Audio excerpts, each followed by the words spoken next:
Low on storage? No problem. Easy access to our web app. Here's how you can access and save as bookmark using your Apple device. Go to your Safari and type Mystore.Shopping. Allow location access. Add to home screen by tapping this icon below and select Add to home screen. Now type in Mystore.Shopping and tap Add. You now have a quick access to the web app. Here's an example using Google Chrome for Android users. Go to your Chrome browser and type Mystore.Shopping. When you're in, tap the three dots icon in the upper right of your screen and select Add to home screen.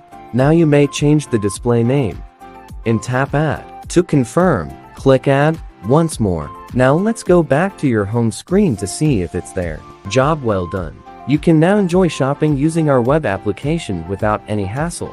Here are the 3 benefits of using our web application. First, zero install. All devices have internet browsers. Access easily with your phone or PC via Chrome, Edge, Safari, or etc. Second, stay up to date. Our web app gives users instant access to the updated version of the program.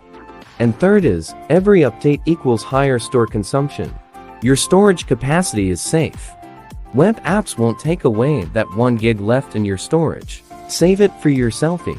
Mystore.Shopping is inclusive. You don't have to get the phone with the highest specs. As long as you turn on your location and a stable internet to access the browser, you're good to go. Access anytime, anywhere, via Mystore.Shopping.